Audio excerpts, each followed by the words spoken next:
Selamat datang di Pojok Santai.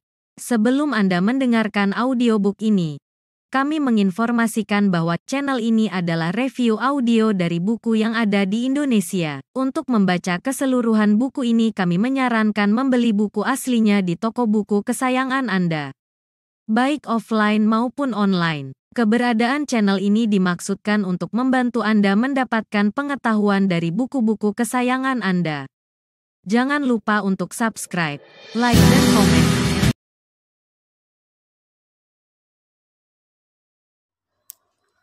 Selamat datang di Pojok Santai, channel khusus yang membahas komik dan novel dengan cara asyik. Entah kenapa, Suropati tiba-tiba saja bertanya tentang pendamping. Apakah dia sudah kepengen menikah? Yuk, langsung saja disimak video kali ini.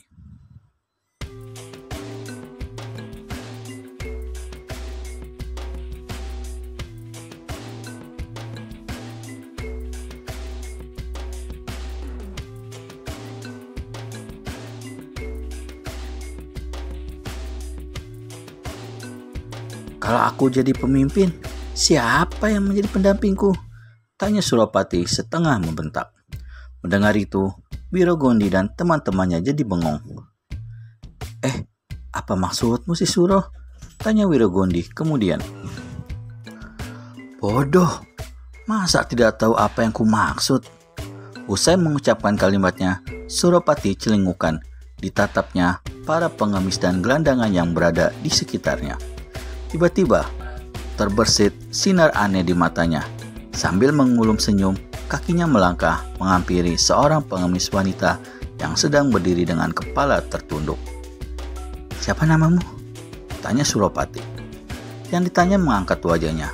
Senyum Suropati semakin mengembang. Tiba-tiba, remaja konyol itu mencolek dagu wanita di hadapannya. Yang ternyata seorang gadis berumur sekitar 17 tahun. Wajahnya manis, walau tampak kotor. Ih, apa-apaan kau? Bentak gadis itu. Itu aja marah. Kau manis tahu. Hehehehehe. Suropati tertawa terkekeh, kemudian kembali menoel dagu gadis itu. Tentu saja, gadis itu marah-marah. Tapi Suropati malah tertawa keras dan dia semakin berani menggoda. Melihat ular remaja yang berpakaian putih penuh tambalan itu, para pengemis dan gelandangan teman Wirogondi saling berbisik. Pengemis pinal dia tuh. Iya, dia memang pengemis pinal. Sikapnya konyol dan gila-gilaan. Tapi menyenangkan sih. Sangat pantas dijuluki pengemis pinal. Mendadak, Suropati berjalan menghampiri sekumpulan pengemis dan gelandangan yang sedang berbisik-bisik membicarakan dirinya. Apa yang kalian katakan? Bentak remaja konyol itu sambil menatap tajam salah seorang pengemis muda yang berambut riap-riapan. Tidak, aku tidak berkata apa-apa. Kau mau mungkir? Aku tadi mendengar kamu membicarakan aku. Aku tadi hanya bilang bahwa kau sangat pantas dijuluki pengemis binal. Apa? Pengemis binal? Maaf. Pengemis binal, gumam Suropati. Tiba-tiba, remaja konyol ini tertawa terbahak-bahak sambil meloncat-loncat kegirangan. Dan semua yang berada di tempat itu pun segera ikut tertawa. Kalian jangan ikut tertawa, bentak Suropati. Bagaimana kalau 4 begunda jelek itu tadi kembali memeras kalian ketika aku tidak ada? Ayo. Para pengemis dan gelandangan itu pun jadi diam. Nah, bagaimana kalau 4 begunda jelek itu tadi kembali memeras kalian kalau aku tidak ada? Bagaimana kalau aku mengajari kalian beberapa jurus ilmu silat?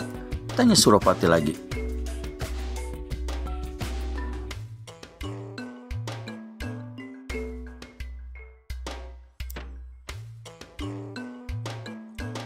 Ucapan Suropati itu segera disambut suara gemuruh tanda setuju Wih, setuju, setuju, setuju banget. Nah, sekarang cepat ambil sebatang kayu. Dengan serta-merta, Wirogondi dan teman-temannya berhamburan. Mereka segera mematahkan ranting-ranting pohon untuk dipergunakan sebagai tongkat.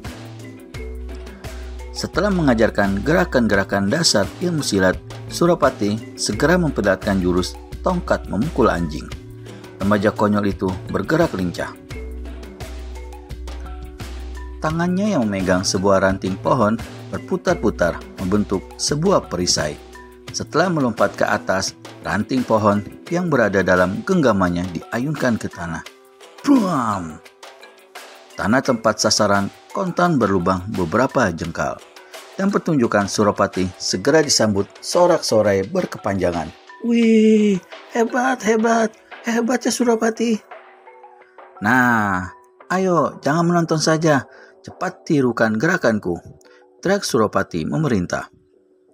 Dan di pagi yang cerah itu, para pengemis dan gelandangan kota Kadipaten Bumiraksa berlatih ilmu silat dengan sungguh-sungguh. Surapati benar-benar telah menjadi pemimpin bagi mereka. Ketika seorang bocah merasa sudah sangat tinggi, seharusnya malu pada diri sendiri karena sesungguhnya belum banyak yang dimengerti. Alam pun menertawakan perbuatannya merugi.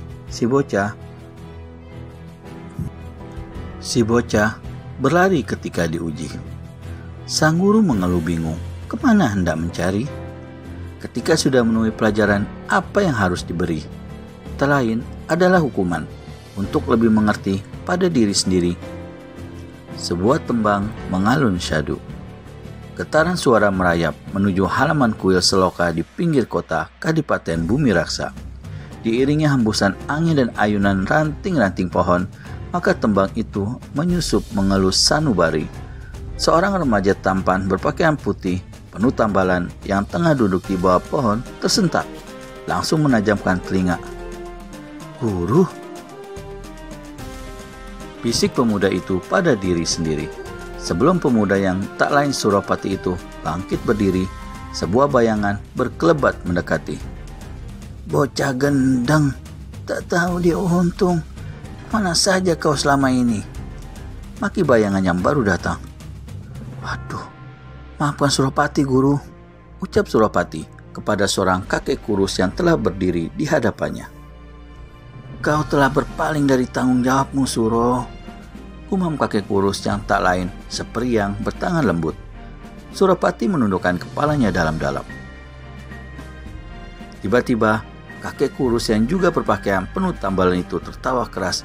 Hahaha. Rupanya kau bisa juga merasa bersalah, bocah gendang. Sepriang bertangan lembut menepuk-nepuk bahu muridnya. Suro, aku menyuruhmu bersemadi selama 40 hari 40 malam.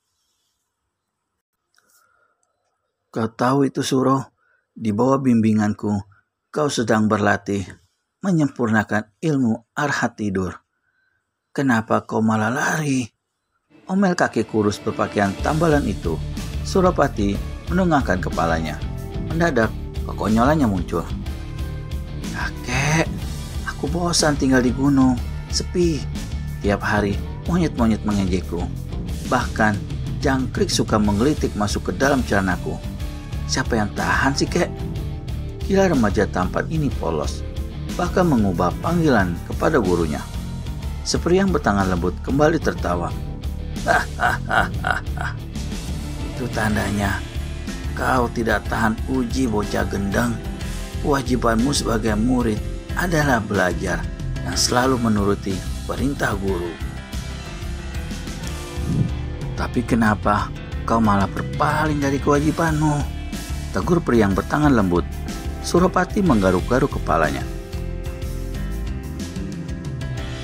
Kau harus segera menjalani hukumanku, Suro, bentak Priang bertangan lembut. Tiba-tiba Surapati melonjak seraya tertawa terkekeh-kekeh. Aku baru saja diangkat menjadi seorang pemimpin, walaupun hanya seorang pemimpin bagi pengemis-pengemis. Mau kuletakkan di mana wibawaku kalau kau menghukumku, kek? Serga Surapati. Si pria yang bertangan lembut ikut tertawa terkekeh-kekeh. Hahaha. Berbuat baik akan mendapat ganjaran, berbuat jahat akan mendapat pembalasan. Siapa melakukan perbuatan benar, dia akan mendapat manfaat. Sebaliknya, siapa yang melakukan perbuatan salah akan mendapat hukuman, kata si pria yang bertangan lembut. Suro, karena kau telah melakukan perbuatan salah, kau pun harus mendapat hukuman. Selesai berkata demikian, kakek kurus itu cepat menggerakkan kedua tangannya. Langsung dilancarkannya ilmu totokan 18 tapak dewa. Suropati tak sempat berkata-kata lagi. Walaupun totokan yang dilancarkan si pria yang bertangan lembut hanya sepertiga bagian, namun seluruh kekuatannya menjadi hilang. Karena keterkejutannya, remaja tampan itu meloncat. Tuak! Tubuh Suropati jatuh ke tanah, seperti sudah kehilangan semua keseimbangannya. Apa yang telah kau lakukan, kek? Tanya Suropati gusar. Aku telah menotok 6 pusat aliran darahmu. Bagaimana rasanya, Suro? Kakek kurus itu malah balik bertanya. Suropati bangkit, dan segera kedua tangan dan kakinya digerak-gerakkan, dan dia pun terkejut setengah mati. Bagaimana jadinya jika Suropati atau pengemis Binal kehilangan kepandaiannya? Penasaran? Segera temukan jawabannya di video selanjutnya hanya di channel Pojok Santai. Segera subscribe dan tekan tombol lonceng untuk mendapat notifikasi video terbaru dari kami. Terima kasih dan sampai bertemu kembali.